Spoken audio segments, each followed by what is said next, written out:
A gente conversa, eu quero deixar a barba desse jeito, assim. Ela tava cheiona, eu cortei, preciso deixar assim de novo. Tem que deixar.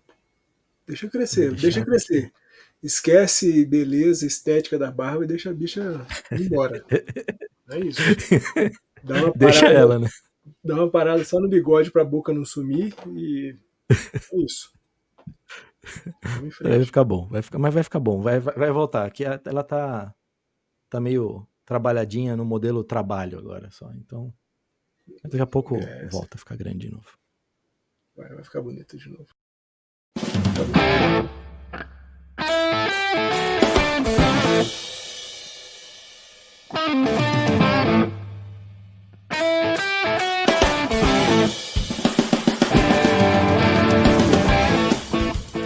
Bom dia, boa tarde, boa noite.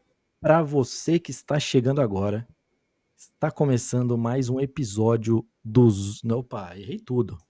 Para você que está chegando agora, o meu nome é Felipe Clemente e está começando mais um episódio desse já consagrado podcast do Tailgate Zone, o Zonecast, o lugar onde a gente fala de esporte sem filtro de coletiva de imprensa, sem pauta corporativa e sem medo de cutucar os ídolos.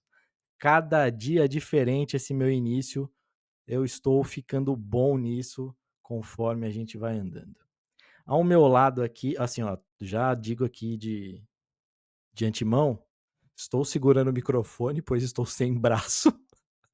Voltei a gravar no microfone, mas estou sem braço, então estou segurando, tá uma coisa maravilhosa aqui, ó. Oi. Mas o som tá bom, pelo menos desse episódio vai ficar muito bom. E, ó, tá um pouquinho, dá pra ver ali no cantinho, ó, não sei se pra você ver se é direita ou esquerda, eu tenho um grande problema com direita e esquerda, mas um cantinho ali do meu varal de chão, porque eu lavei umas roupas hoje, e como eu disse no episódio passado, acho que foi no episódio passado, que o passado já deve de 2 semanas, então acho que é isso mesmo, que eu comentei que agora vocês estão presentes no novo cenário, que na verdade é o apartamento novo, que ainda não está arrumado o cenário. Então, por exemplo, já tem menos bagunça, que nem da última vez, porque as malas foram arrumadas, graças a Deus, no meio da Covid. Mas é isso. Para não ficar só no monólogo aqui, boa noite, Fernandão. Você está maravilhoso com essa barba. Que homem incrível, lindo, perfeito. E você é muito maravilhoso, Fernandão. Boa noite, você tá bem? Fala, meu patrãozinho, todo mundo que vê e ouve a gente aqui no Zonecast. Primeiro, um abraço pro Luquiba, pro mestre Eric, que não puderam estar com a gente aqui nessa semana. E como a gente estava comentando antes, né, eu não me lembro da gente ter feito uma gravação só nós dois. Você acha que teve? Eu ainda não estou me recordando muito bem. Mas eu estou bem, patrãozinho, eu estou bem sim. Eu gostei muito da sua introdução quando você falou que sem medo de criticar os ídolos, né? Iconoclastia também Sim. faz parte do Zonecast, isso é muito importante. Eu estou bem, estou gostando de viver, acho que isso é importante. Últimas semanas eu dei uma baixada na espiritualidade, entendeu? O espírito estava um pouco para baixo, mas agora acho que eu dei uma reencontrada e estamos firme e forte para frente. E o Zonecast também é esse ambiente onde a gente tem vontade de falar coisas que a gente não fala nem para nós mesmos, né, patrãozinho? É engraçado isso. Pelo menos para mim, de vez em quando acontece disso, né? De aqui eu me abri de uma maneira que comumente eu não faço comigo mesmo ou com qualquer outra pessoa com a qual eu convivo. Eu acho que isso é muito da sua presença, da sua figura, que acaba me fazendo fazer isso. Mas vamos falar do que o Zonecast tem que falar, que é de esporte, sem nunca esquecer de redes sociais e blá blá blá blá, blá, que hoje você não apresentou isso, né, patrãozinho? Vamos fazer. Ah, Fernandão, maravilhoso. Esse ambiente aberto, maravilhoso, que a gente conversa entre amigos aqui, a gente se diverte, a gente pode ser a gente mesmo, entendeu? É, é bom reconhecer, às vezes, as coisas que nos afligem. Eu acabei de sair da terapia. Façam terapia. Eu sou testemunha da terapia. Façam terapia. Eu vou bater domingo na porta de vocês e falar, façam terapia. Enfim, mantendo bons modos, né? Então, por favor, Sigam nossas redes sociais, Tailgate Zone no Instagram, no Facebook. Não, tá certo. Tailgate Zone no Instagram, no Facebook e no TikTok e Tailgate Zone _BR no Twitter. Tailgatezone.com.br o nosso site e no YouTube, que não está aparecendo aí, é Tailgate Zone BR. Tá até desatualizado, Fernandão, esqueci disso, precisa meter o YouTube ali também. Mas bom, spoiler, vai mudar tudo, vai mudar toda essa configuração, vai mudar logo, vai mudar tudo, então em breve estará bem melhor. E falando do YouTube, por último, né, não se esqueçam, né, vai lá, se inscreve no nosso canal, Tailgate Zone BR, deixa um comentário nesse vídeo ou em qualquer outro que você quiser assistir por lá, tem os cortes também que a gente faz do podcast, ativa o sininho para não perder nada e deixa o like, porque ajuda muito a gente, ajuda a divulgar o nosso podcast, que a gente vem aí já há muito tempo, desde 2018 que a gente faz podcast, Fernandão. 2018, né? É o Desde nosso 2018. 13 de dezembro de 2018, né? O primeiro que a gente grava em conjunto, né? Você e o Dudu vinham fazendo, e a gente em 2018 grava o primeiro com todo mundo, e de lá para cá temos sido assim. Exatamente. Por isso que eu acho que a gente já gravou algum junto. Se a gente não gravou algum junto, a gente deve ter feito cortes. Ah, não sei, enfim, mas eu lembro muito bem de estarmos nós. É que a gente gosta de falar também, né, Fernandão? Se deixar nós dois aqui, a gente fica falando. Mas enfim, tem muita coisa pra gente falar hoje. Dito tudo isso, né? Passado já essa parte aqui do TDH Show que eu gosto de fazer. A gente tem muita coisa para falar hoje, então a gente tem que falar um pouquinho da NFL, daquele resuminho bonito, né? Que o Luquiba não tá aqui para dar, então vocês vão ter que ficar com o meu resumo mesmo, que não é tão glorioso quanto o do Luquiba. Vou ter algumas perguntinhas em cima disso, o Fernandão tem algumas perguntinhas também em cima disso. Vamos falar dos melhores jogos para você acompanhar na semana 7. Partimos depois para uma MLB, que está já com as finais de conferência rolando.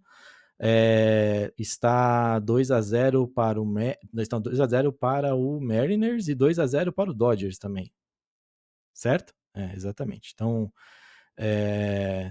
não sei o que vai acontecer aí para frente, mas enfim, por enquanto está desse jeito. Por fim, no bloco 3, temos uma discussão interessante. A gente pode chamar ela de... Eu coloquei na nossa pauta como entre o amor e o nojo. Mas eu não sei se esse seria o melhor nome, seriam as melhores palavras, mas vai ser uma discussão interessante aí. Então, antes, para começar, né, Fernandão? Tivemos uma semana aí de NFL que continua embalada, do mesmo jeito que a gente tem visto. O único time agora na AFC 5-1 é o meu Coltão. Vai, Daniel Jones. Mas eu gostaria, antes de falar qualquer coisa, Fernandão, você tem perguntas. Faça suas perguntas, aí depois a gente vai discorrendo em cima disso. Patrãozinho, eu ia fazer uma pergunta só essa semana, mas depois algumas coisas foram me brotando na cabeça. Mas essa pergunta primeira que eu vou te fazer, que é a pergunta original, que foi a pergunta que eu pensei no final de semana, ela nasceu enquanto eu estava sofrendo assistindo o primeiro tempo de Rams e Ravens.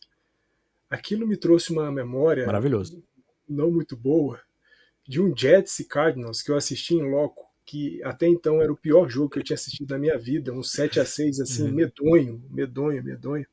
Ainda Mark Sanchez como QB dos Jets. Nossa.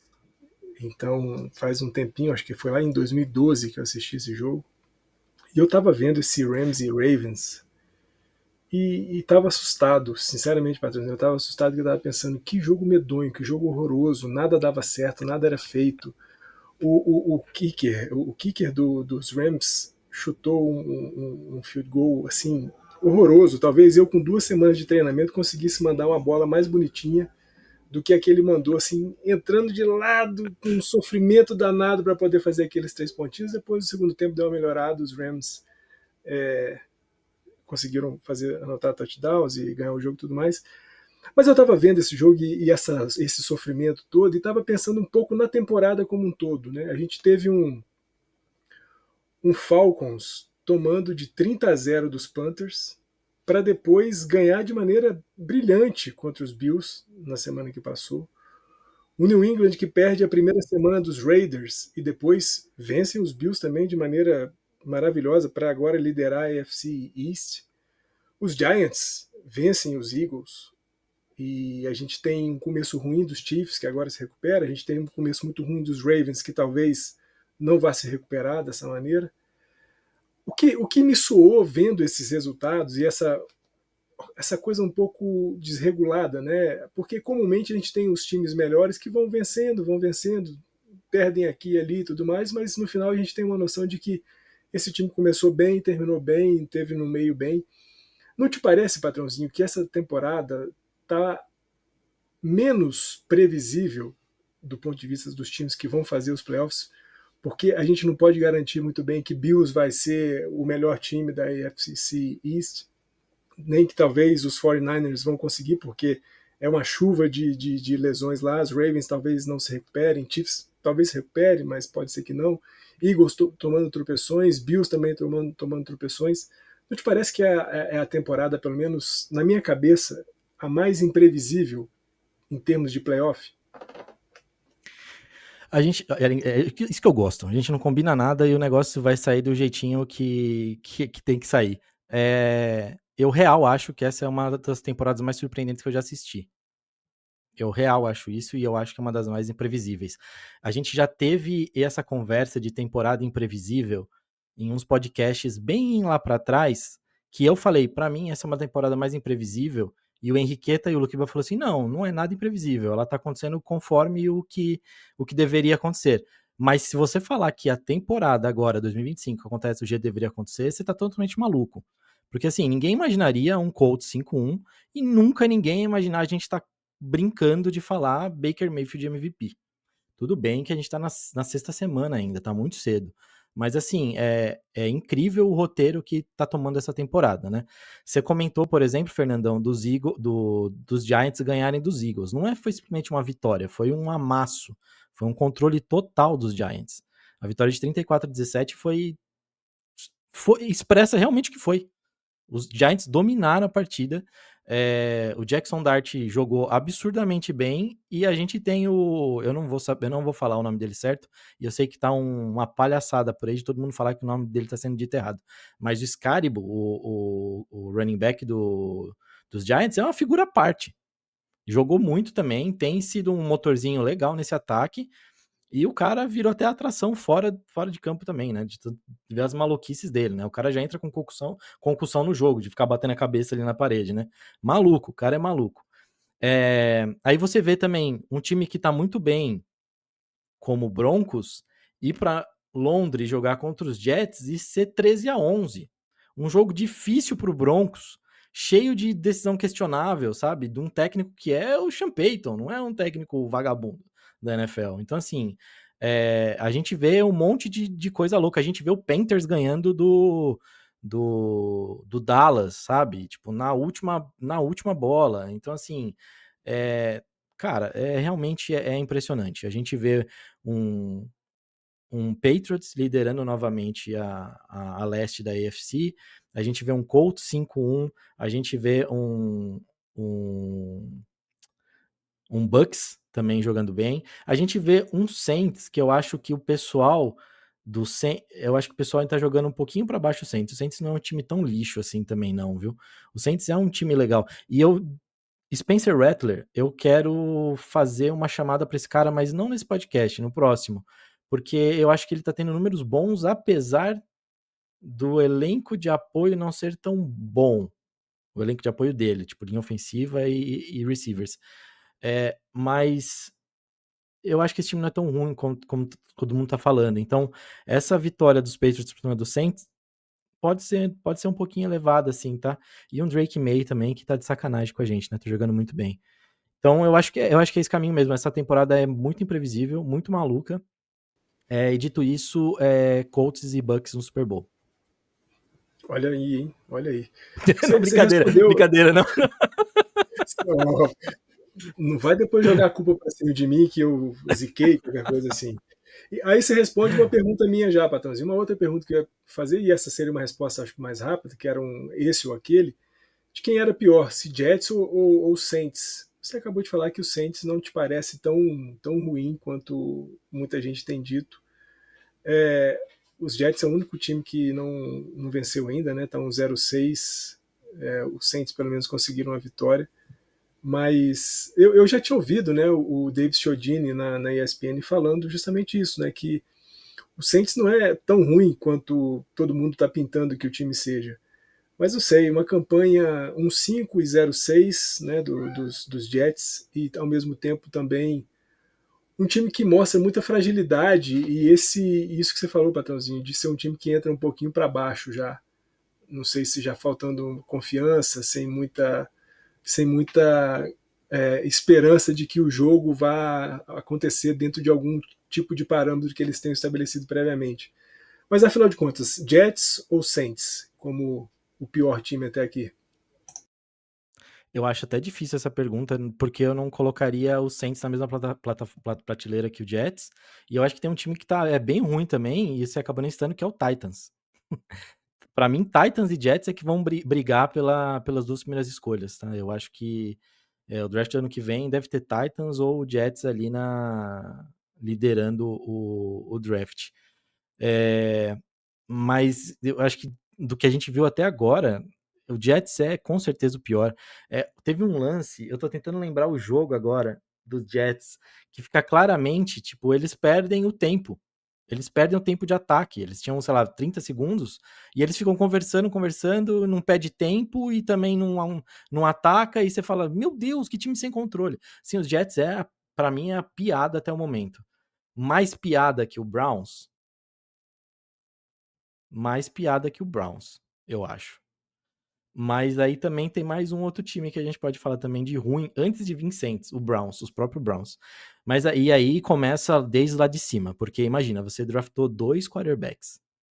Você draftou o Sanders, você draftou o Dylan Gabriel lá, e aí você fica na dúvida aqui e ainda fala, não sabe nem se o Sanders vai ser o seu backup, sabe? Então, assim, é lamentável o que a franquia de Cleveland faz com o seu torcedor.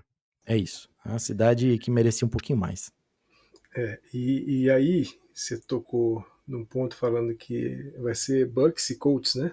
O seu Super Bowl, né? Não, já vou retirar isso aí. Porque assim, eu tô tomando muito cuidado. Eu já fiz aquele texto lá da Era de Ouro de Indiana e eu tô com medo de dar merda. Não deu merda nesse final de semana, mas quem sabe nos próximos, né? Por exemplo, os O que, Pacers que tá você virando achou? uma enfermaria Que você só. achou da Kathleen Clark fazendo o arremesso inicial de Cubs e Brewers na semana passada?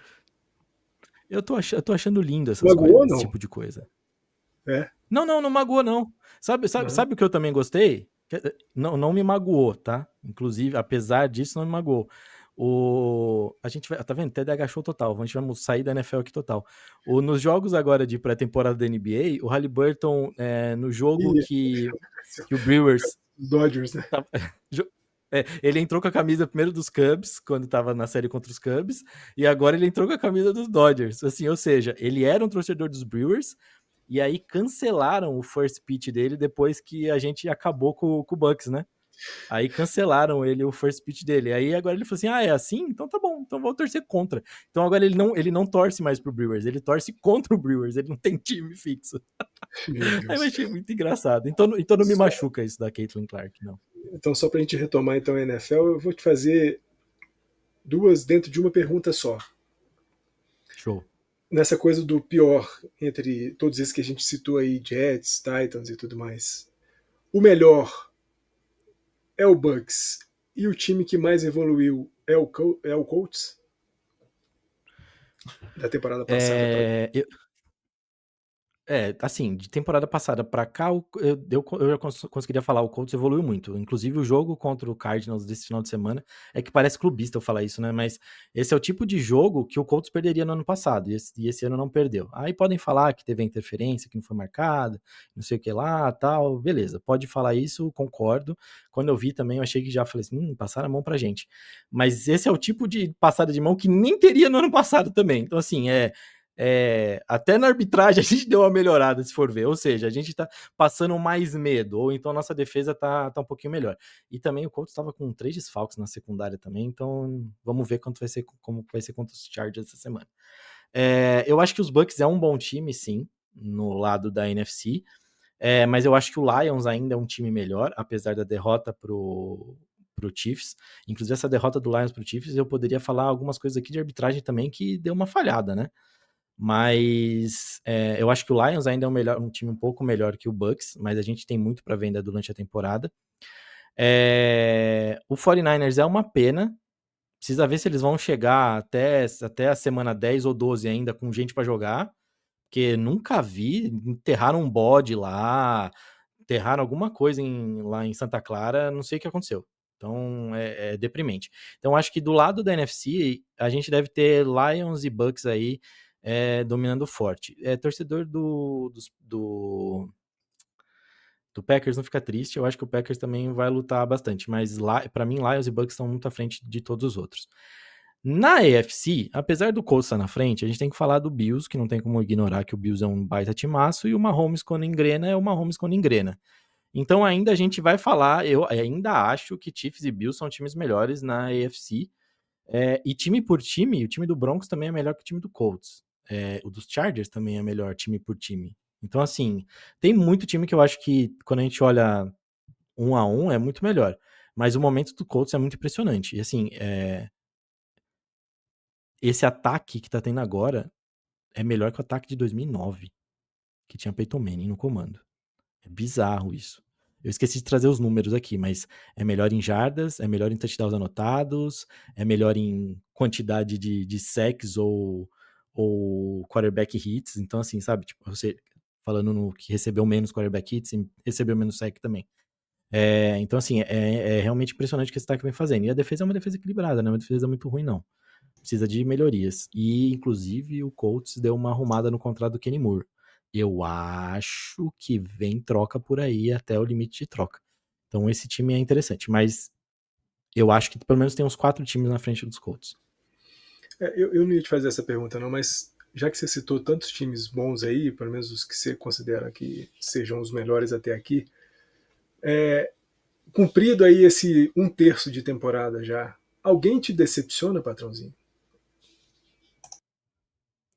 Putz, Fernandão. Eu acho que, de uma certa forma, os Eagles decepcionam um pouco, porque eu esperava um pouco mais.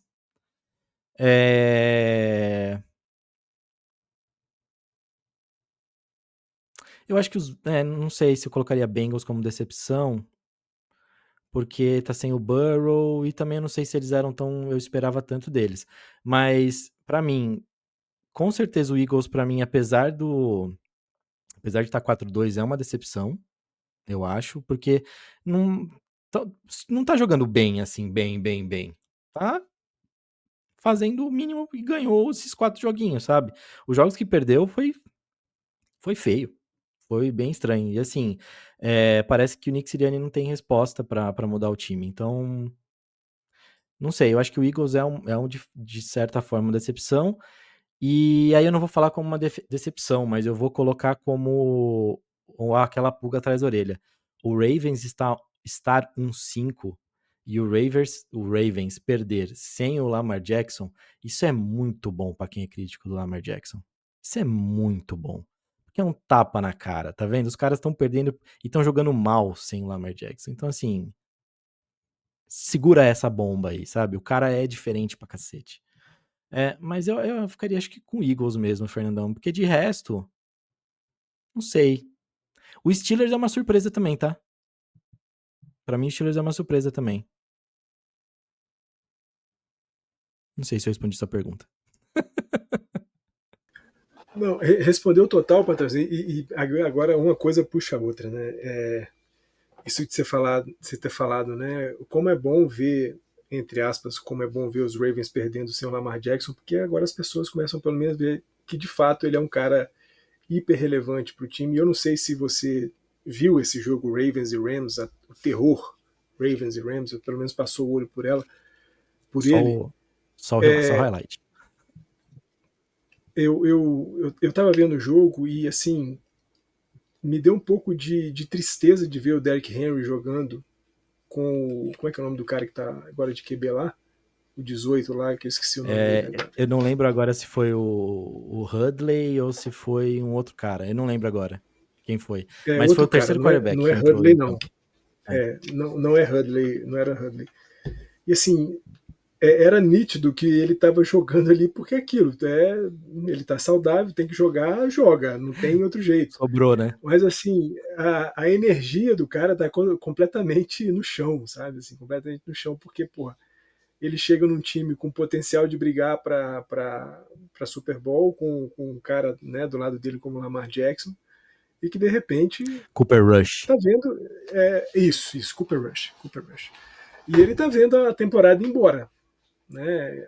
Não à toa ele teve quedas bastante grandes nos seus números de corrida, né? Carregada e tudo mais. Então, ele saiu de uma semana com quase 6 de média para depois ter 2 semanas de 3 de média, alguma coisa assim. Então, assim, dá para ver que o cara baixou a energia completamente. Então, acho que foi legal você ter falado desse lance do Lamar Jackson, porque eu me lembro de a gente ter falado do Lamar Jackson no nosso primeiro podcast lá em Louveira. E a gente estava falando um pouco sobre essa questão de o pessoal chamava ele de running back e tudo mais, e que ele era mais corredor do que QB, qualquer coisa assim. E a gente falou, e eu me lembro de ter falado com o Dodô nessa época, né, de que a cor cumpria um papel muito grande nessas críticas que eram feitas ao Lamar Jackson. E você recobrar isso agora de falar, né? Como é bom ver o time dos Ravens perdendo sem o Lamar Jackson para o pessoal se dar conta de que ele é o cara que conduz os Ravens a uma condição de brigar por alguma coisa na NFL. É, isso é bem interessante. Acho que, assim, demais. A gente acabou falando bastante da rodada. Não sei se você tem mais alguma pergunta, Fernandão? Não? Então, eu acho que só para dar uma passada aqui rapidão nos resultados, se bem que passa ficar meio outdated depois disso aqui, né, se eu falar os resultados agora, porque vai sair na quinta-feira. Então eu só quero dar uma passada aqui nos jogos da semana 7, que é a semana que começa na quinta-feira, para falar de jogos interessantes que temos, né? Quinta-feira, Bengals e Steelers. Temos um Rams e Jaguars, que é um jogo na Europa. Eu não lembro agora que lugar da Europa. Não é Berlim, não é, é Londres, talvez. É Londres, em Londres. Então temos um Jaguars e Rams, que deve ser bem bom. Eu acho que aí ou firma esse Jaguars para ver se esse Jaguars é bom mesmo, ou o Rams já dispara de vez. Outro jogo que a gente tem bem interessante é Colts e Chargers, sim. Já vai ser no horário da tarde. Então, um jogo bem interessante também.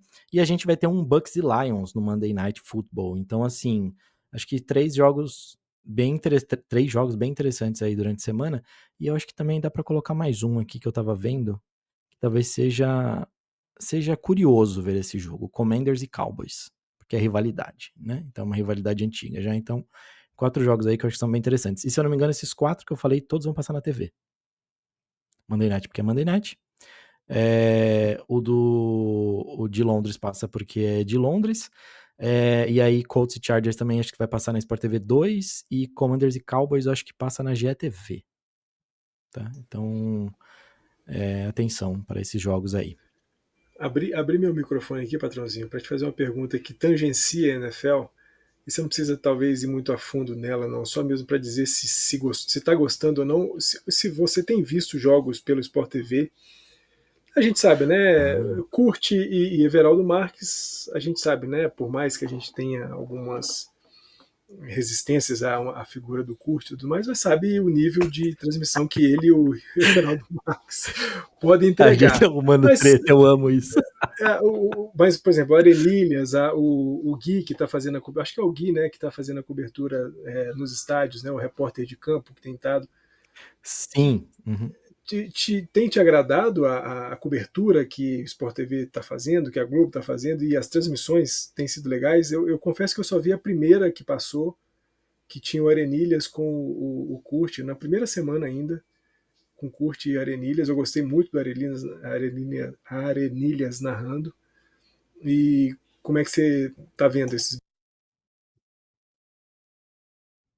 Então, o EV não dispensa comentários, né? Eu quando é jogo com EV, eu tendo a assistir o jogo que passa com o EV. Então, assim, obviamente que eu não vou sobrepor, eu vou sobrepor o jogo do meu time, mas assim, se é um horário X que não tá tendo jogo dos Colts, se é o jogo, é um jogo que vai ter o EV, eu assisto o jogo com o EV, porque eu gosto e eu senti a falta da narração do EV. E pra mim essa dupla funciona, né? O EV e o Kurt funciona, o Serginho com o Kurt também funciona, maravilhoso ele narrando também, absurdo.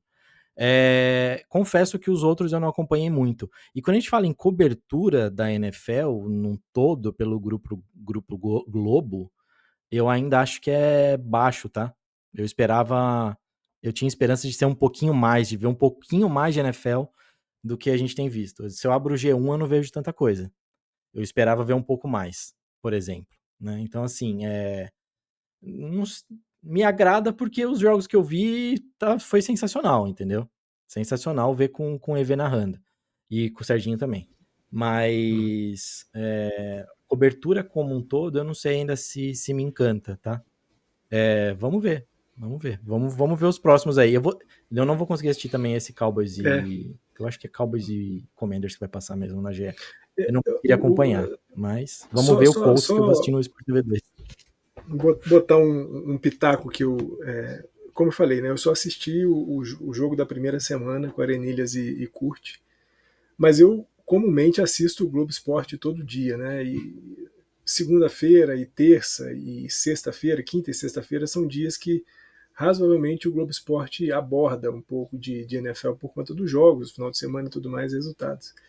Eu acho ainda, patrãozinho, que talvez a Globo ainda não tenha ido muito de cabeça nas transmissões e na cobertura propriamente dita, porque eu percebo que os profissionais da Globo não sabem de NFL.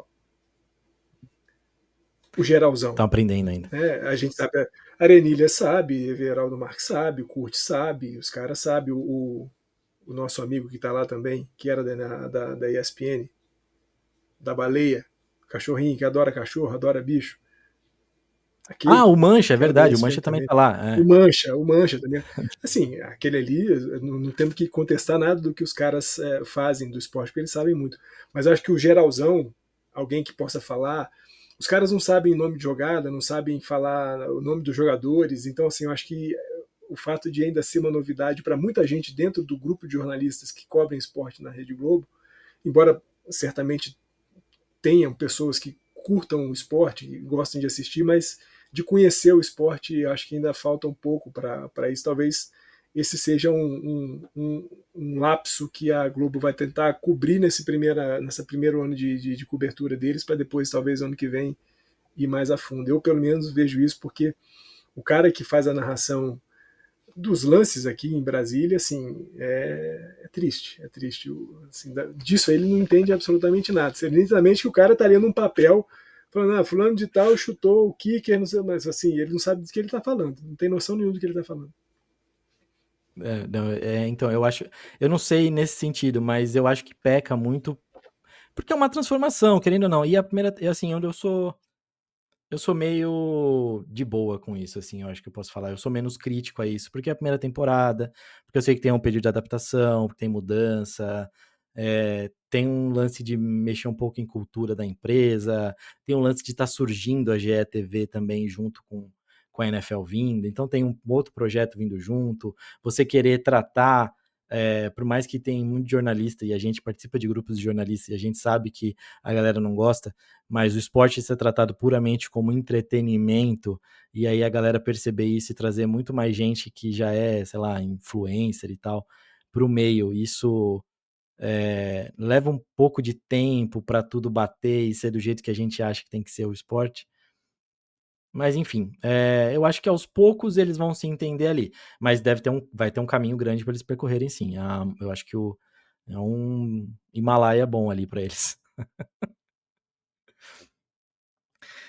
Matheusinho, da minha parte, Acho tá que é feito isso. aqui. NFL, para mim, essa semana tá morta. Eu acho que fechamos a NFL, na verdade, Fernandão. Eu tinha um papo para falar com você sobre lesões, mas vamos esperar essa semana passar, porque eu acabei de lembrar que esse número que eu ia passar de lesão aqui pode ficar mais interessante ainda. Não tô torcendo pra ninguém se machucar não, tá? Não me entendam mal. Não tô torcendo pra ninguém. É Tá que... jogando uma uruca lá em São Francisco mais ainda? Pô. Não é. Tem nada a ver com torcer pra lesão, gente. É uma estatística aqui relacionada a sex que talvez fique melhor pra semana que vem. Talvez. Mas enfim, é um assunto que eu quero trazer porque vendo o jogo dos Colts, eu vi que o Leonard se aposentou, né? E aí, pegando o número deles, né, que passaram na transmissão e tal, começa a dar aquela saudade de outros jogadores também que acabaram se aposentando cedo. E eu não tô falando do Luck, tô falando de outros, tá? Tô falando do Todd Gurley, tô falando de Luke Kuechly, tô falando do Chris Borland também. Então, enfim, tem muito nome que dá pra gente trazer depois e falar sobre lesões e essas aposentadorias mais cedo. Só que eu acho que é um papo um pouco mais filosófico até, então a gente pode levar para depois. E a gente deve, com certeza, adentrar os ballparks da MLB para falar sobre como está essas finais de conferência. Mas antes disso, Fernandão, eu queria que você comentasse das séries divisionais, né? Porque a gente sabe que, como a gente brincou ali no comecinho, né? Teve a Caitlin Clark fazendo uns primeiros arremessos e teve a brincadeira que eu falei, né? Quando tava jogando Brewers e Cubs, o Haliburton indo pro jogo dos Pacers com a camisa dos Cubs. Padrezinho, as séries divisionais, vou começar lá pela American League, que não é a nossa liga, né? Nós estamos do outro lado, né? Mais especificamente na Califórnia, nós dois em times opostos, mas estamos na Califórnia. A gente Bem teve, opostos. eu acho que Totalmente opostos, cenários muito Fernando. Se parecidos dos você dois. fizer. É, Só rapidinho, só te diga. interrompendo rapidinho. Se a gente pegar um saquinho e colocar todos os times da nossa divisão, é mais fácil chacoalhar e puxar um que eu goste do que um que você goste. Certamente. Certamente. Exceto pelos Rockies, porque não é nem porque eu gosto, é porque é irrelevante e o resto eu detesto. Então, é isso. Mas, voltando às séries divisionais, patrãozinho, acho que a gente teve cenários bastante parecidos de um lado e de outro. A gente teve uma série muito pegada, ou seja, uma série muito pegada entre Detroit e Seattle e entre Cubs e Brewers, séries indo para o último jogo, para o quinto jogo, 3-2 no caso para o Seattle Mariners em cima do Detroit Tigers e dos Brewers para cima dos Cubs. E a gente teve uma série que eu acho que foi fácil para o Toronto Blue Jays em cima dos Yankees, embora tenha ficado 3-1, né, embora o Yankees tenha conseguido vencer o jogo, mas eu sempre falo que esse jogo que o time vence, pelo menos nesse caso específico dos Yankees, é igual aquele paciente terminal que está muito ruim e aí da noite para o dia ele tem uma melhora excepcional, maravilhosa, a família inteira se enche de alegria, fulano de tal melhorou, ele vai ter alta, no outro dia ele aparece morto, ele morre. É macabro dizer isso, mas eu acho que Que é horror! bastante comum. E eu acho que os Yankees nessa série contra os Blue Jays foi muito disso. Os Blue Jays fazem 2-0 na série muito fácil assim, rapidamente. Os Yankees tiram um joguinho, parecem que vão reagir e tudo mais, e depois os Blue Jays vão lá e encerram as coisas como tinha que encerrar mesmo. Fazem 3-1 e agora jogam a final da Liga Americana contra o Seattle Mariners. Do outro lado, a gente também teve um 3-1 entre Dodgers e Phillies, mas eu acho que esse aí é um 3-1 completamente diferente. É um 3-1 de um jogo que fica de uma série que tem um jogo 4-3, 5-3, 4-3, um 8-2 para os Phillies depois, que é a grande reação, e depois os Dodgers, de maneira bastante dramática, conseguem encerrar essa série. Embora tenha sido um 3-1, como também foi um 3-1 entre Blue Jays e Yankees, é um 3-1 com muito mais emoção, um 3-1 com muito mais tensão, com muito mais dificuldade. Então, é diferente. A gente tem duas séries muito pegadas, como eu falei, nos 3-2 de Detroit Tigers e Mariners e o 3-2 de Brewers e Cubs. E um 3-1 que também é tenso entre Dodgers e Phillies, embora em nenhum momento da série, Patrãozinho, me pareceu que os Dodgers pudessem perder para os Phillies.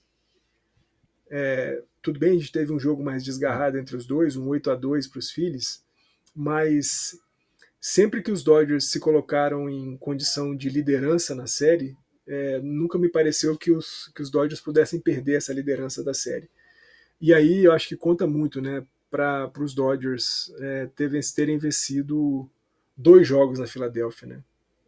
Voltar da Filadélfia para Los Angeles com um 2-0, precisando ganhar só um jogo em casa, dos 3 que ele, esses 2 que ele faria, né? Porque se a série volta empatada, voltaria para a Filadélfia. Eu acho que foi fundamental para o sucesso dos Dodgers nessa série contra os Phillies. Uma série que durante a temporada regular tinha sido vencida pelos Phillies, né? Dos 6 jogos que os times jogaram na temporada regular, os Phillies tinham vencido 4 e perdido só 2. E os Dodgers não conseguiram fazer na temporada regular o que conseguiram fazer na pós-temporada, que foi se sobrepor fora de casa aos Phillies. Eu acho que isso contou como uma parte muito importante. Já entre Brewers e Cubs, foi aquela coisa. Eu ganho em casa, perco fora. Foi exatamente isso que aconteceu na série. Os Brewers abriram 2-0, os Cubs empataram 2-2. Quando a série volta para Milwaukee vai lá e faz o 3-2. E numa série muito doida, né? Porque o 3-2 foi uma série pegada, mas os jogos em determinados momentos davam uma desgarrada, né? Os jogos não foram muito próximos, pelo menos alguns deles não foram muito próximos, né? O primeiro jogo dessa série foi um 3-1, se eu não estou me enganando, mas a gente teve alguns jogos desgarrados entre Cubs e Brewers, mas eu acho que ao fim e ao cabo, o que a gente está vendo nas finais de conferência, nas finais de liga, né, seja entre Brewers e Dodgers ou Blue Jays e Seattle Mariners, é bem o que representou ou o que representaram esses times nessa caminhada até aqui nos playoffs da MLB. A minha pergunta para você, Fernandão, é assim: a gente começa já essas finais de conferência com os 2 times da casa, se eu não estou enganado, perdendo os 2 jogos em casa, certo? Isso. Qual a chance de Isso mesmo. recuperação? É pequena, né? A gente tem aquela história do 0-3 Então. ser quase impossível de se recuperar, né? E o 0-2 não é tão impossível, mas também não é tão factível para se virar. Principalmente quando você tem um 0-2 de fato, né? Porque uma coisa seria Blue Jays jogando em Seattle ir para Toronto perdendo de 2-0 e Brewers jogando em Los Angeles ir para Milwaukee perdendo de 2-0. Você teria 3 jogos em casa, né, ali com a ajuda da torcida e tudo mais, e a energia ali do ambiente, talvez tentar uma virada.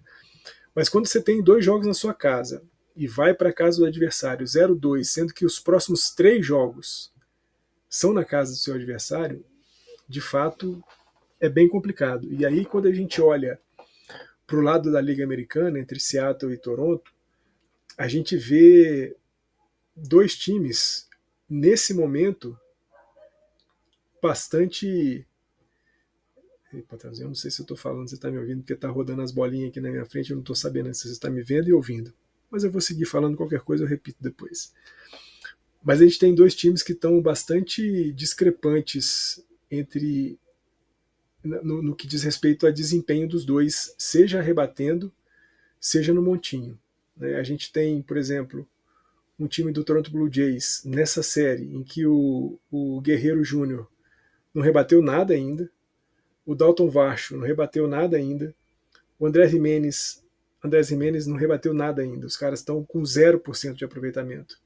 Tem o Nathan Lux, que está rebatendo muito, com 60% de aproveitamento, e o Anthony Santander, que não tem jogado todas as partidas porque está com uma lesão, acho que muscular, e está sentindo dor e não pôde jogar, inclusive, a última partida entre os 2 times, na partida 2, lá em Toronto, que ele está com um aproveitamento de 33%.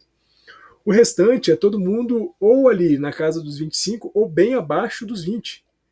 A gente tem o Alejandro Kirk, que é o catcher dos Blue Jays, com 14,3%. O Earn Clement, que é o cara que está fazendo a segunda base no lugar do Bo Bichette, que está lesionado, também com 14,3%, e o time não está rebatendo absolutamente nada. E aí você vai para o outro lado, para o Seattle, que tem no montinho George Kirby, Logan Gilbert, Luiz Castilho. Se seu ataque não é capaz de encontrar uma fagulha para combater esses três caras, você não vai para lugar nenhum.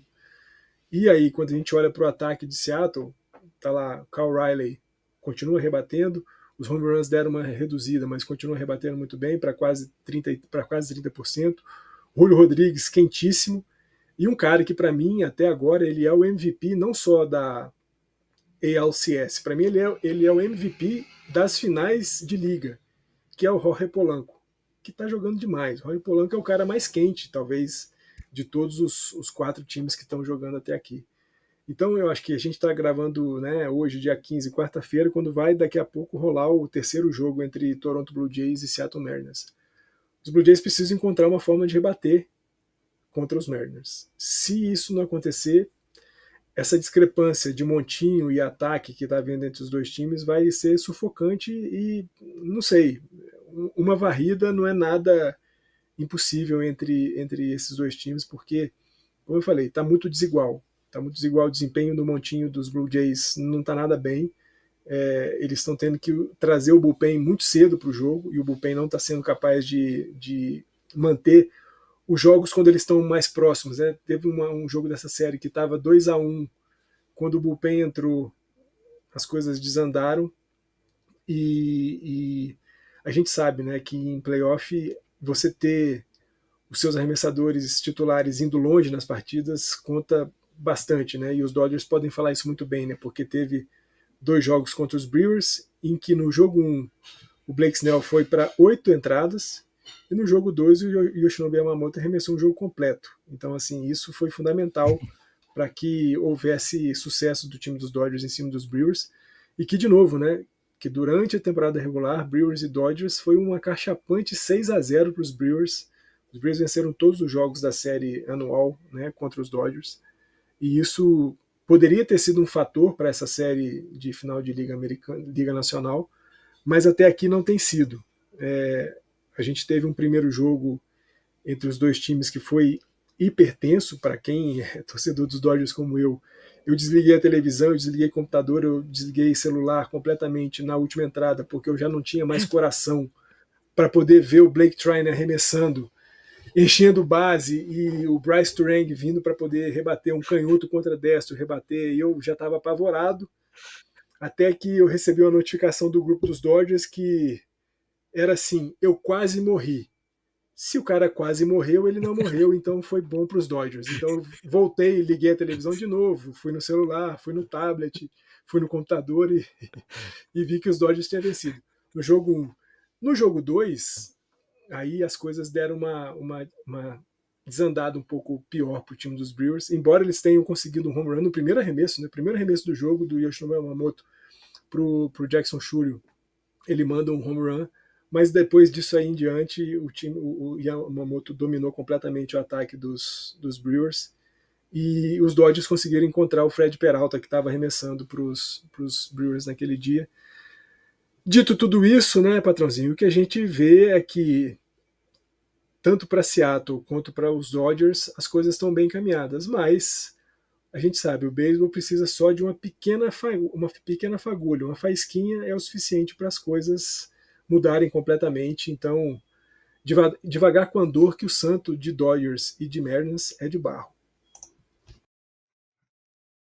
Então, não é só uma fagulhinha, pode ser também um bumbo no tambor também, uma batida numa lata, não precisa ser só uma fagulhinha especificamente, né? Isso aí conta, isso fala até mais alto do que a fagulha, muito mais alto, né? Dá até título de World Series para um time, quando bate na lata de lixo. Isso é importante. É. Ai, mas então, segundo o Fernandão, nem a Dercy agora tira essa World Series aí entre Mariners e Dodgers. E ficamos aqui. Não coloque palavras na minha boca. Eu não falei nada disso. Eu disse que as coisas estão bem encaminhadas para Seattle e para Los Angeles. Não tem nada de World Series entre os dois. Nada, nada. A Inês só é morta quando ela está no caixão. Só. É isso aí, muito bom saber. Então, mas é isso. Vamos acompanhando aí as cenas dos próximos episódios. Vamos ver semana que vem como a gente vem aqui falando de se já tem World Series definida ou não. Provavelmente terá, eu acho. Dificilmente não. Muito difícil quando você já ganhou 2 jogos fora de casa, é muito difícil depois você conseguir reverter. Eu acho que pelo menos um time a gente já vai ter, patrãozinho. Eu tenho bastante impressão de que essa série Toronto e Seattle acaba rápido. Acaba rápido. Eu acho que Dodgers e Brewers ainda tem um caldinho para dar ainda, mas Seattle e Toronto, eu acho que a gente já vai saber no próximo episódio que Seattle vai estar na World Series. E seria a primeira vez, né? Não, primeira vez não, mas. É a primeira vez, não é? Ou eu tô me confundindo? Seattle é a primeira vez que iria pro World Series, não é? É, primeira vez de World Series, porque eles tiveram aquela campanha de 116 vitórias em 2001, mas saíram já na primeira rodada de playoff, não foram para frente depois. Eu acho que é a primeira vez de World Series para Seattle. Acho que sim. É, então. Curiosíssimo, curiosíssimo. Então, temos um time para torcer na World Series já, gosto disso. Bom, se fosse o Blue Jays também, eu ia torcer pro Blue Jays de qualquer forma. Quer dizer, depende. Se fosse o Cervejeiros do outro lado, eu acho que eu talvez torcesse pro Cervejeiros. Não torceria porque eles impediram o Halliburton de fazer o first pitch. Enfim, já divaguei demais. Não, Fernandão, a gente... e você sabe, Petrãozinho, não, e só para dizer que você sabe que em fevereiro, naquelas coisas de palpite de World Series, a minha World Series era Toronto Blue Jays e Los Angeles Dodgers. Talvez eu dê pro Oxi, Blue Jays. Né? eu acho que você Eu, zicou eu, eles. eu tinha apostado em Blue Jays, campeão da Liga Americana, da divisão deles, né? A AL East, Leste, e E os foi isso. Dodgers com mais facilidade. Foi. Eles foram campeões de divisão. E os Dodgers eu esperava um pouco mais de facilidade, haja vista as contratações todas que o time fez e a temporada regular foi bem difícil. Mas chegamos até aqui com essa possibilidade de Dodgers e Blue Jays fazerem essa World Series, embora agora pro lado dos Blue Jays esteja meio difícil. Vamos ver. De repente, talvez depois dessa do Fernandão garantir que Seattle tá na World Series aí, pode ser que o negócio mude. Então a gente tá aqui com a nossa Dercy. E a gente sabe que o Fernandão adora. Quando ele fala, o negócio dá ao contrário. Tanto que o Halliburton machucou, tá vendo? Ó? Não quis falar nada. Não quis falar nada das finais da NBA. E aí, ó. Machucou o Halliburton. Mas enfim, não vamos falar disso. Esse assunto já foi, já passou, já está enterrado. A gente vai falar agora de um texto, um belíssimo texto. Eu não lembro quem passou. Foi num dos grupos, um dos milhares de grupos que temos. Que é um texto do L.A. Taco, foi escrito por Eric Galindo, que ele pergunta se ainda é ok, sim ou não, torcer para os Dodgers, e que aí os fãs, em tradução bem literal, tá bom? Bem tradução literal, como se fosse jogar no Google Tradutor. Os fãs estão entre o amor ao jogo e o fascismo. Esse é o texto do Eric Galindo no LA Taco. Basicamente, é ele falando que o dono dos Dodgers ele tem doado muito dinheiro e ele faz parte de empresas que lucram com as prisões e também com a vigilância do ICE. O ICE, que é para quem não sabe, a gente já falou algumas vezes aqui, mas o ICE é o órgão lá que está cuidando de imigração nos Estados Unidos, o órgãozinho do Trump lá, que está deportando a galera e está utilizando de bastante violência para isso. E aí, o Mark Walter, né, que é o principal proprietário dos Dodgers, ele tem muito dinheiro, muito investimento ligado a prisões e o ICE, a vigilância do ICE em si, né? E aí, quando a gente olha, a gente fala assim, pô, o beisebol é um esporte bem latino, o Dodgers tem uma base de fãs bem latina, e aí fica aquele negócio de, e aí, o time usa uma imagem de diversidade, o time se usa muito da imagem latina, que tem aquela torcida fervorosa latina.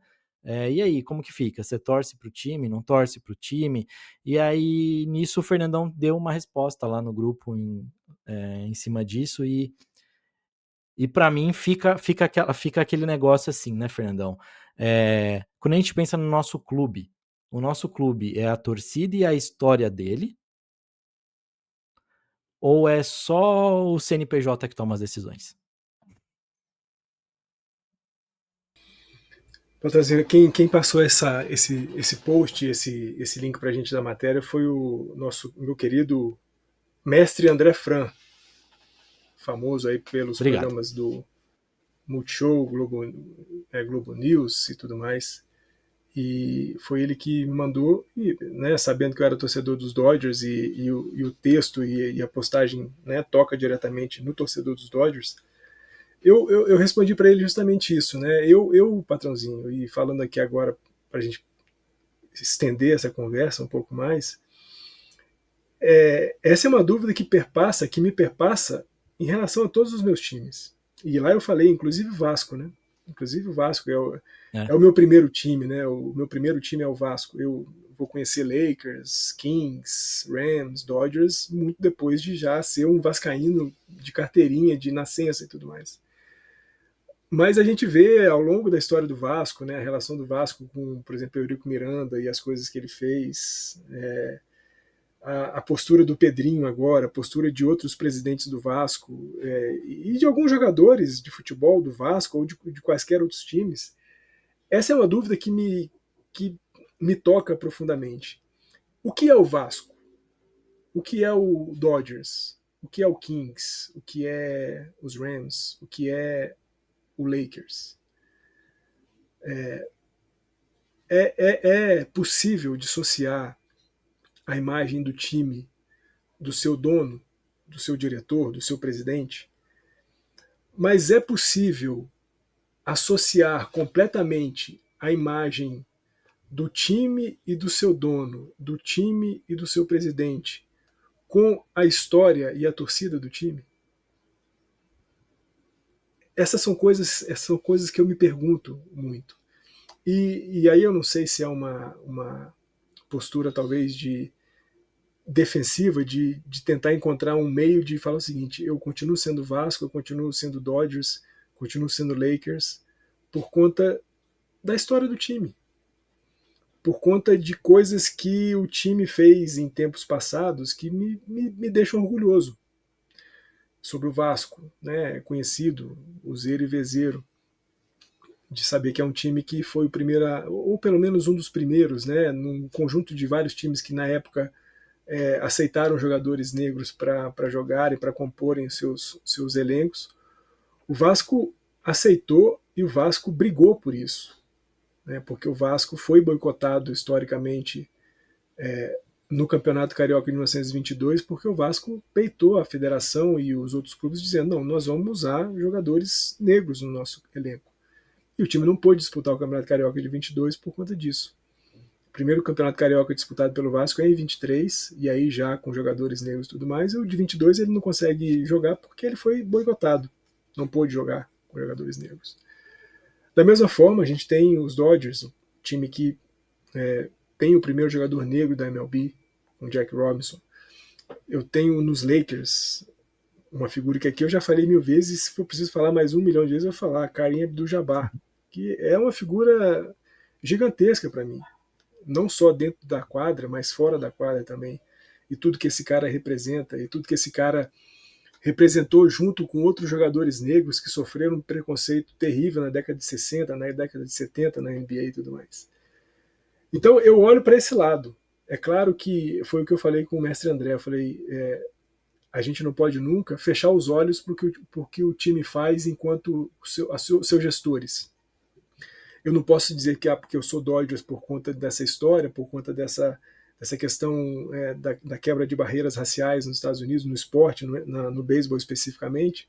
Eu não posso falar, por isso o time está perdoado por todas as merdas que ele fizer no futuro. Não, não é isso. não é disso que eu estou falando. Mas é algo que uma das pessoas que foi abordada nessa matéria do LA Taco, que ela fala, e aí está falando especificamente dos Estados Unidos e da situação e do momento que o país vive enquanto pessoas que representam o país. O fato, e aí ela fala uma frase interessante: o fato de você ter um governo de merda te faz não ter orgulho de ser americano? É. Eu acho que é por isso. E aí eu lembro de uma entrevista antiga, né, de jornal, que o Essa de Queiroz deu lá no século XIX, talvez final do século XIX, escritor português, em que ele fala que é muito problemático a gente, e aí a gente tem um período de formação das repúblicas, né, pelo mundo inteiro, mais especificamente e mais detidamente aqui na América Latina, as repúblicas vão surgindo. O Essa de Queiroz fala, é muito problemático quando a gente olha para um país e vê o país como apenas aquilo que é o seu representante máximo, o seu presidente, o seu rei, o que quer que seja. Porque um país não é o seu presidente, o país é o seu povo. E aí é claro que nesse povo tem gente que é igual ao presidente ou pior do que o presidente, mas o coletivo tem que ser maior do que a individualização que você faz. Então, os Dodgers, talvez aí por um modelo de gestão do esporte americano, os Dodgers são o seu dono? Sim. Mas mas os Dodgers são apenas o seu dono? Aí essa é a discussão que agora fica para você, patrozinho. Se colocar nessa história toda, como é que você se relaciona com seus times e os donos dos seus times e a história dos seus times e a torcida dos seus times?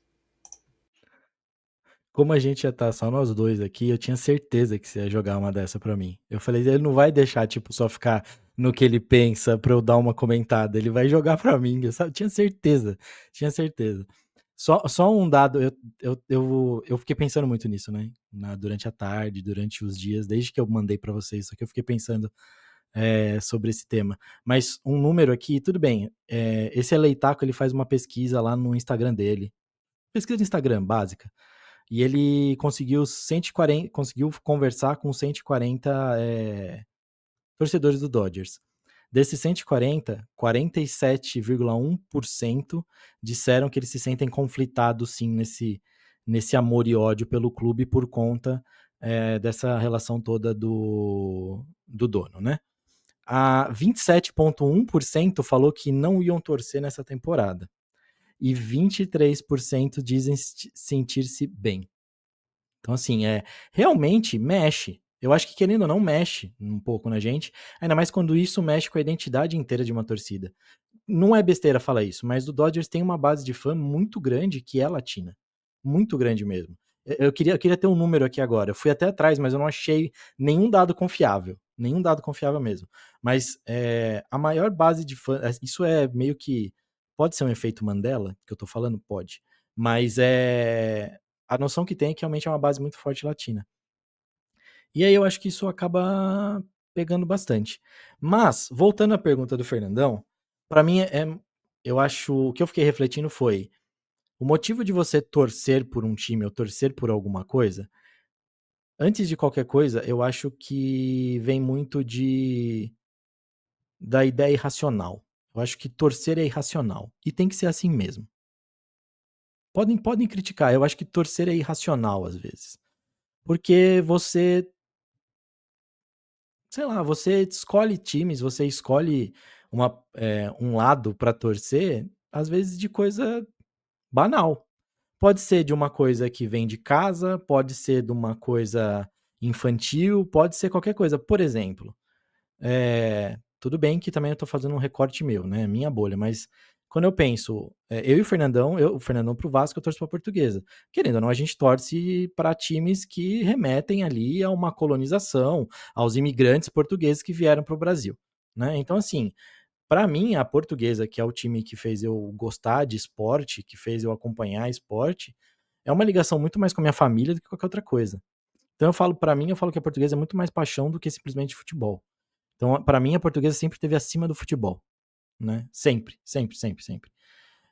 Porque tem esse lance. Então, assim, já passou presidente merda, já passou jogador merda, eu já tive que lidar com jogador babaca em campo, um monte de coisa do tipo.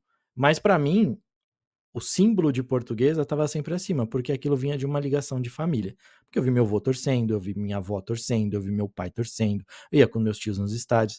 Então ele ganhou muito mais relação de família pra mim do que qualquer outra coisa, né? E mais do que isso, não só de família, mas pro meu avô que veio de Portugal na época, com uma mão na frente e outra atrás, o que que aquele time significava? Significava ele ir para um estádio, encontrar outras pessoas do mesmo lugar que ele morou no passado e ele se sentir confortável com aquilo.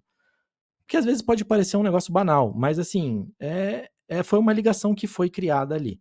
Então, assim, a gente pode torcer por isso. Eu torço pro Ducks por quê? Eu torço pro Ducks porque tinha o filme dos Ducks da Disney, tinha os patos, super patos e tudo mais, e eu torço pra isso. Qual que é a relação? Se virar pra mim e falar, você vai parar de torcer, se alguém do Ducks fizer alguma merda aí qualquer dia, você para de torcer pro Ducks? Eu paro na hora. Eu deixo de ter um time. Eu conseguiria fazer isso. Mas eu acho que é muito, por isso que eu falei, é muito difícil essa questão, como que lida com cada um. Eu consigo lidar, tipo, se o dono do Ducks fizer uma merda, eu falar, beleza, foda-se, tô cagando pra esse time, não vou torcer mais pra esse time. Não tem uma ligação, entendeu? Eu escolhi por um motivo besta ali no passado que eu ia torcer pra eles porque eles representavam os Super Patos, camisa era legal e tudo mais. Se você falar isso pra mim sobre a Portuguesa, eu não vou conseguir deixar de torcer pra Portuguesa. Eu vou criticar quem tá ali, que nem o Fernandão falou, eu vou criticar quem tá ali, mas existe um coletivo ali que não vai fazer eu deixar de torcer. Então eu acho, parece que eu fiquei em cima do muro, né? Mas eu acho que realmente é aquilo que eu sempre falo, tipo, não é tão preto no branco, tem o cinza ali, tem o cinza e isso é o cinza, pra mim, no meu caso. Eu consigo Mas distinguir pra esses dois times. eu acho que é justamente isso, patrãozinho. Não é uma questão de você ficar em cima do muro, mas é claro que, né, o próprio Galindo fala isso na matéria que ele escreve, que a pesquisa dele é uma pesquisa não científica.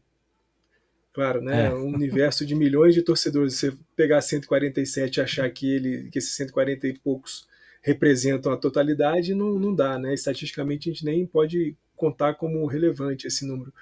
Mas eu acho que dentro desses 140 e poucos, a gente ter 47% que estão numa situação de conflito, com esse sentimento de, porra, é o time que eu curto, é o time que eu vi crescer, é o time que eu tive experiências familiares dentro de campo, né? Um dos acho que é Flávio Morales, que é um dos entrevistados, ele fala, pô, minha primeira experiência no Dodger Stadium foi com meu avô, num jogo Phillies e Dodgers, que os Dodgers perderam de 1-0.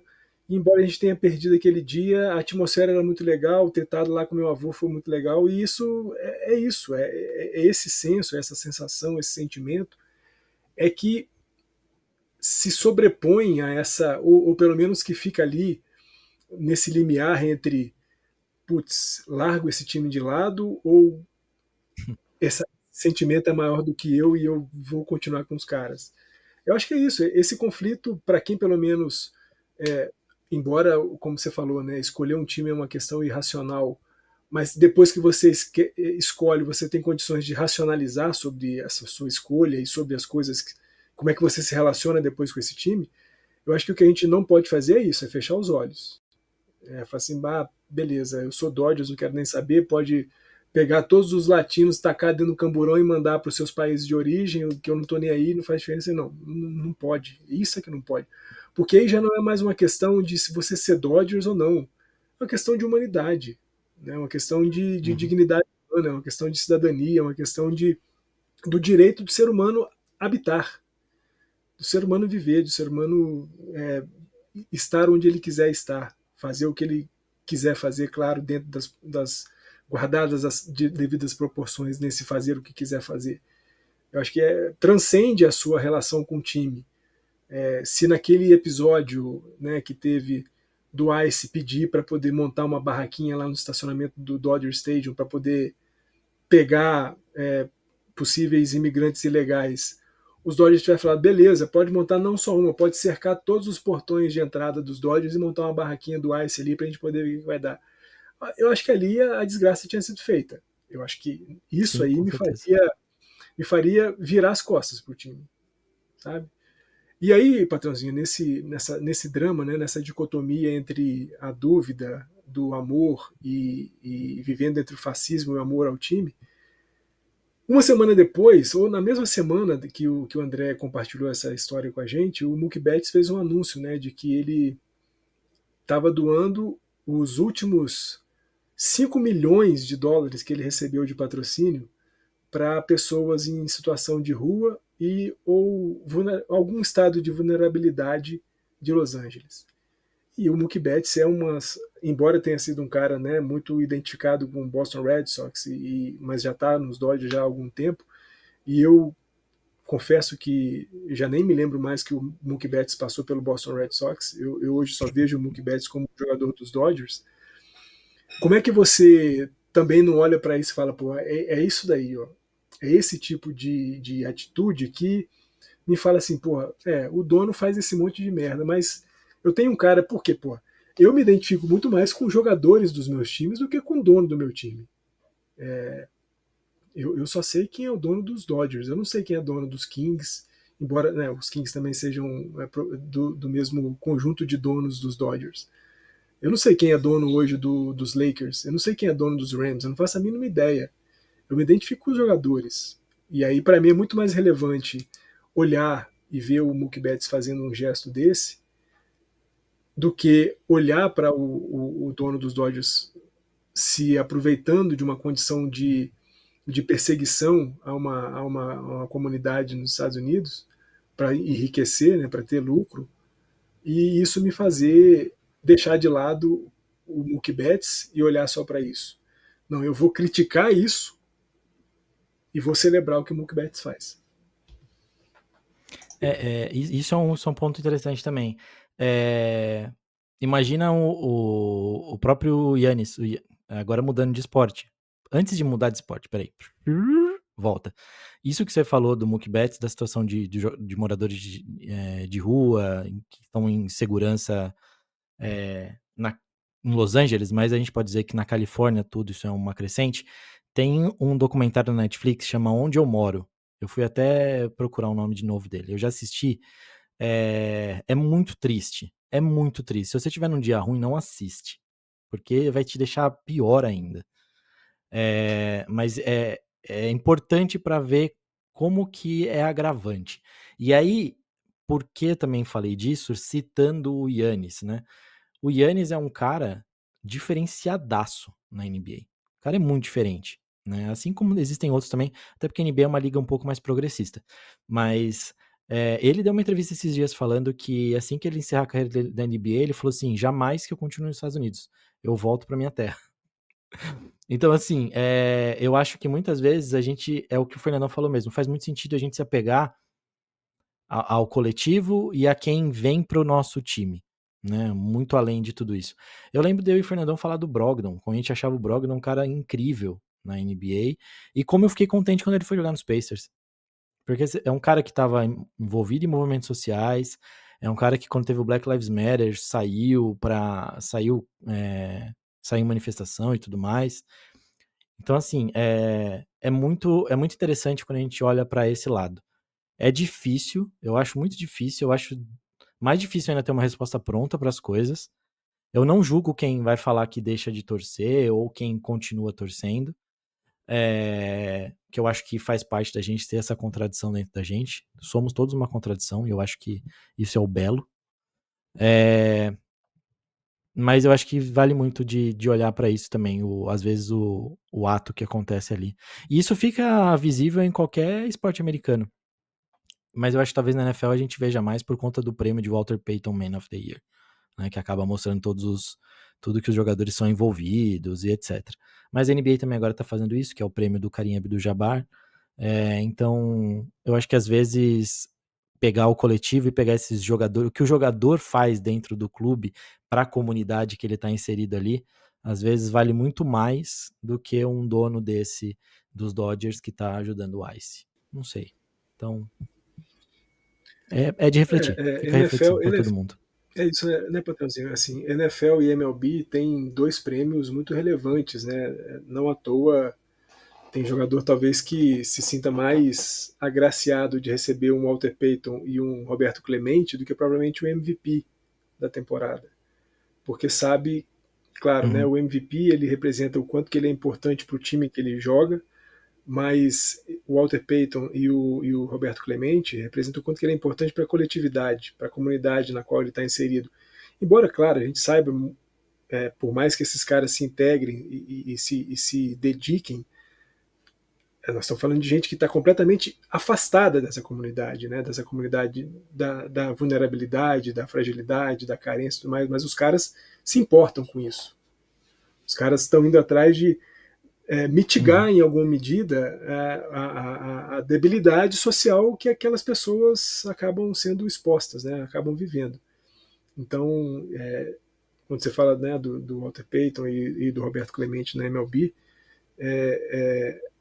é importante para a gente colocar isso na conversa, para a gente também medir onde é que a gente pode se colocar nessa discussão e como a gente pode se colocar nessa discussão para a gente também não ser um, uma figura que vai meio que Caga a com o regra. vento, né?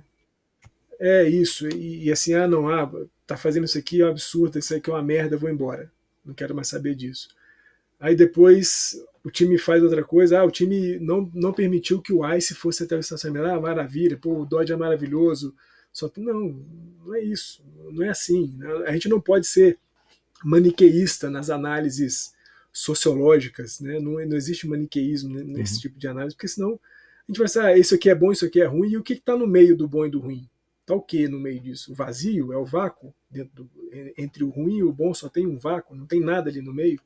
Tem que ter alguma coisa nesse meio, né? Então, eu acho que é isso, é ter sempre uma postura crítica, consciente, ligada no que está acontecendo, para que você não fique ou só cagando regra ou passando pano o tempo inteiro. É isso. Exato. Não, e é muito interessante. E isso, a discussão até surge muito mais do esporte americano, até pelo formato que a liga é feita, né? Esse formato de ter o dono e tudo mais. Quando a gente fala do futebol brasileiro, não tem um dono, é um presidente que troca ali, a cada X anos troca o presidente, sai uma administração, entra outra, pode ter um pensamento para um lado, pensamento para outro, mas nos esportes americanos isso é mais presente, né? E acho que se a gente falar também. Ah, não, no futebol europeu não, também é no mesmo sentido. Também vai ter o presidente ali por uns anos, o cara sai, o cara volta e tudo mais. Mas os esportes americanos fica muito mais ligado ao dono, e a gente até já fez podcast aqui falando de doação dos donos para partidos republicanos e democratas e tudo mais, e depois no final das contas a gente viu que todos eles doam para os dois lados. Então, assim, se bem que também, né, é tudo direita nos Estados Unidos, não tem uma esquerda nos Estados Unidos. É a direita centro e a direita extrema, então... Mas enfim, não vamos entrar nesse assunto não, porque o assunto era esporte, o assunto era torcer pro time ou não. E aí, nesse torcer pro time ou não, é isso. A mensagem do. O Fernandão é clássico, mas eu não sou. Então é assim: não cague regra e não passe pano. É isso. Então, cada um vai ter os seus motivos para torcer. Eu posso simplesmente deixar de torcer por um time como o Ducks, se o cara fizesse alguma coisa, mas também pode ter um cara que tem uma ligação com o Ducks muito mais forte e que para ele desistir do time, ele não vai desistir do time. Eu também não vou jogar esse cara, entendeu? É isso. É... Fernandão, eu acho que a gente cumpriu a nossa tabela aqui e eu queria dizer que foi muito bom estar com você. Foi muito bom conversar com você. Lhe desejo um efusivo, estou te dando um efusivo abraço e desejo lhe ver na semana que vem aqui nesse glorioso podcast. Tá bom? Beijo grande. Despida-se, como quiser. Eu adoro usar despida-se. Patranzinho, é sempre uma alegria tremenda estar com você aqui. Agradecer a oportunidade, agradecer a quem nos viu e ouviu até aqui. Semana que vem nós estaremos juntos, porque eu faço alguns outros podcasts, mas igual esse daqui não tem, porque aqui a gente aborda coisas que saem de dentro da gente, assim. Então eu gosto muito. Muito bom estar com você, muito bom estar com todo mundo que viu e ouviu a gente até aqui.